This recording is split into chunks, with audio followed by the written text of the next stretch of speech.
Hello प्यारे बच्चों, आज मैं क्लास 3 का साइंस पढ़ाऊंगी।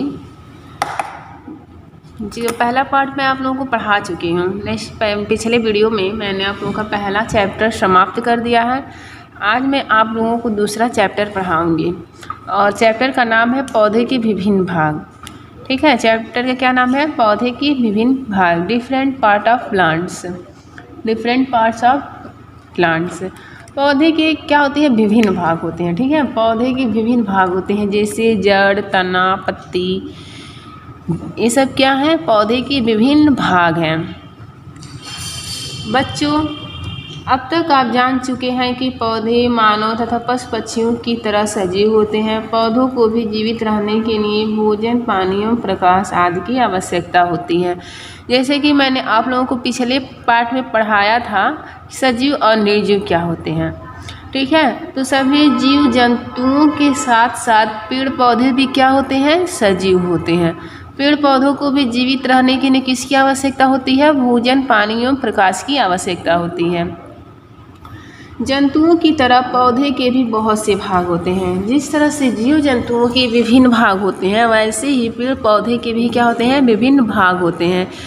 जिस प्रकार हम अलग अलग अंगों से अलग अलग कार्य करते हैं, ठीक उसी प्रकार पौधे का प्रत्येक भाग अपना अलग अलग कार्य करता है। मतलब जंतुओं के जितने भी विभिन्न अंग होते हैं, वह क्या करते हैं? विभिन्न काम करते हैं। जैसे मान लीजिए पैर है, तो पैर का काम क्या होता है? एक जगह से दूसरे जगह पे जाना होता है। हाथ होता है, हाथ से हम कोई भी वर्क कर सकते हैं, खाना खा सकते हैं। सेम ऐसे ही जो पेड़ पौधे के विभिन्न भाग होते हैं, उनके भी क्या होते हैं? विभिन्न कार्य होते हैं। आइए देखें पौधे के कौन कौन से मुख्य भाग होते हैं तथा प्रत्येक भाग का कार्य क्या है। ठीक है, कौन कौन से मुख्य अंग होते हैं और उन मुख्य अंगों के कौन कौन से कार्य हैं, हम लोग पढ़ेंगे आज। आपने पौधों को घरों में रखे गमलों को देखा होगा, किंतु जितना पौधा आपको दिखाई देता है वह संपूर्ण पौधा नहीं होता। पौधे का कुछ भाग भूमि के अंदर भी होता है, जो हमें दिखाई नहीं देता हुआ। ठीक है, मतलब जो घरों में गमले में पौधे लगे होते हैं, उन्हें हम देखते हैं, लेकिन जितना पौधा आपको दिखाई देता है, मतलब जितना पौधे हमें दिखाई देते हैं, मतलब जो भूमि के ऊपर होते हैं वही हमें दिखाई देते हैं, तो केवल उतना ही भाग उनका नहीं होता है, वो संपूर्ण पौधा नहीं होता है। जो पौधे का कुछ भाग होता है वह क्या होता है? ज़मीन के अंदर भी होता है। जैसे जड़, जड़ हमें दिखाई देता है? नहीं दिखाई देता। क्यों? क्योंकि वह कहाँ रहते हैं? भूमि के अंदर रहते हैं। ठीक है, तो जितना भी हमें पौधा दिखाई देता है वह उनकी संपूर्ण पौधा नहीं होता है। उनके कुछ पौधे जो होते हैं, जो कुछ भाग होते हैं, पौधा नहीं, कुछ भाग जो होते हैं वह भूमि के अंदर भी होता है। जड़ पौधे का वह भाग है जो भूमि के अंदर होता है। पौधे के उस भाग में जो भूमि के ऊपर होता है, उसकी शाखाएं, पत्तियां, फूल, फल आदि होते हैं। ठीक है, जड़ पौधे का वह भाग है जो कहाँ रहता है? भूमि के अंदर रहता है। ठीक है, जड़ जो है वह कहाँ रहता है? भूमि के अंदर रहता है। पौधे के उस भाग में जो भूमि के ऊपर होता है, उसकी शाखाएं, पत्तियां, फूल, फल आदि होते हैं। मतलब पेड़ पौधे की जो जड़ें होती हैं वो भूमि के अंदर होती हैं, लेकिन जो उनकी टहनियाँ होती हैं, पत्तियां होती हैं, फूल होते हैं, फल होते हैं, वो सब कहाँ होते हैं? भूमि के ऊपर होते हैं, तो हमें वह दिखाई देते हैं। लेकिन जो जड़ होता है वह कहाँ होता है? पौधे के नीचे होता है, जिसके कारण वो हमें दिखाई नहीं देते हैं। यह भाग पौधे का तना कहलाता है।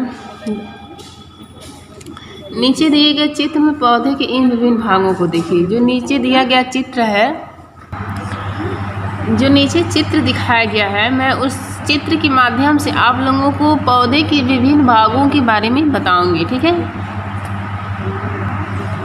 जैसे कि आप लोग फिगर देख रहे हैं, यह एक पौधे का चित्र है।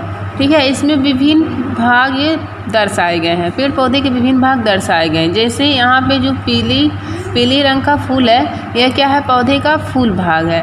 ये हरा जो कलर का जो है वह क्या है? पत्ती है। और ये जो टहनियाँ हैं, जो ये डालियाँ हैं, वो क्या है? शाखा है। और ये जो फल लगे हुए हैं वह फल हैं। और ये क्या है? तना है। ठीक है, क्या है? जो पेड़ पौधे का जो सीधा भाग होता है क्या होता है? तना होता है। और जो यह जड़ है, वह जड़ कहाँ है? भूमि के अंदर है। ठीक है, जड़ कहाँ होता है? पेड़ पौधे का भूमि के अंदर होता है, जो हमें दिखाई नहीं देते हैं। ठीक है, यह क्या है? फल है, जो हरी पत्तियां हैं वह क्या है, पत्तियां हैं, यह फूल है, यह जो दिखाई दे रहा है शाखा दिखाई दे रहा है, जो छोटी छोटी शाखाएं निकली होती हैं पेड़ पौधे से शाखा कहते हैं, और जो सीधी होती हैं उन्हें हम क्या कहते हैं, तना कहते हैं, और यह जड़ है। ठीक है, जड़ कहाँ है, भूमि के अंदर है। तो ये क्या है, पौधे के भाग हैं। कुछ पौधों का तना भी भूमि के अंदर होता है, मतलब कुछ जो तने होते हैं वह कहाँ होते हैं, भूमि के अंदर होते हैं। जैसे आलू, अदरक आदि। जो आलू अदरक है वह उनकी जो तना होती है वो कहाँ होती है, भूमि के अंदर होती हैं। जैसे हम आलू जब बोते हैं, जब उन्हें बाहर निकालते हैं तो जो उनकी तना होती हैं हम देखते हैं वो कहाँ होती हैं, भूमि के अंदर होती है। ऐसे अदरक भी है। आइए अब पौधे के प्रत्येक भाग के विस्तार से जानकारी प्राप्त करते हैं। अब मैं आप लोगों को पेड़ पौधे के जितने भी विभिन्न भाग होते हैं उनके क्या क्या कार्य हैं मैं आप लोगों को बताऊंगी।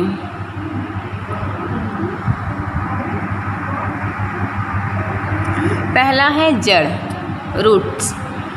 ठीक है, जड़ कहाँ होता है, ज़मीन के अंदर के भाग को क्या कहते हैं, जड़ कहते हैं। ज़मीन के अंदर के भाग को हम क्या कहते हैं, जड़ कहते हैं।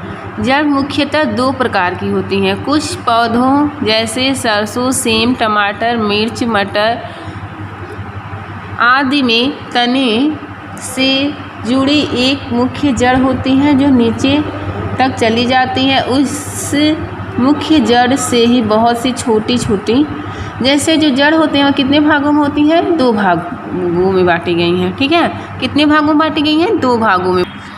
जड़ कितने प्रकार की होती हैं, दो प्रकार की, मूसला जड़ और अपस्थानिक जड़। ठीक है, मूसला जड़ और अपस्थानिक जड़, यह मुख्यतः दो प्रकार की जड़ें होती हैं, मूसला एंड अपस्थानिक जड़।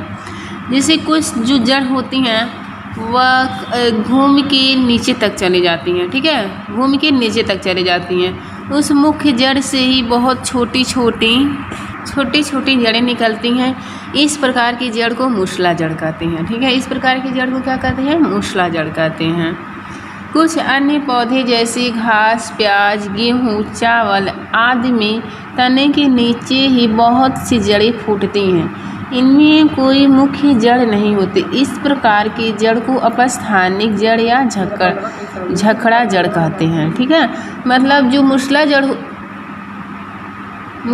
जड़ होता है वह क्या होता है, वह नीचे तक चली जाती है। ठीक है, और वह एक टिकाऊ जड़ होती है, मजबूत जड़ होती हैं। लेकिन जो अपस्थानिक जड़ होता है वह जैसे घास, प्याज, गेहूँ जो होती हैं उनके तने के नीचे बहुत सी जड़ें निकलती हैं, छोटी छोटी बहुत सी जड़ें निकलती हैं। तो इस जड़ों को हम क्या कहते हैं, अपस्थानिक जड़ कहते हैं। ठीक है, इस जड़ को हम क्या कहते हैं, अपस्थानिक जड़ कहते हैं। जड़ें हल्के पीले, भूरे या सफ़ेद रंग की होती हैं। इन पर छोटी छोटी पतली अनेक रचनाएं होती हैं। इन्हें मूल रोम कहते हैं। ठीक है, जो जड़ें होती हैं वह हल्के पीले, भूरे या सफ़ेद रंग की होती हैं। ठीक है, और इनमें जो छोटी छोटी इनकी एक होती हैं पतली रचनाएं होती हैं। ठीक है, इन्हें हम क्या कहते हैं, मूल रोम कहते हैं। ठीक है, क्या कहते हैं, मूल रोम कहते हैं।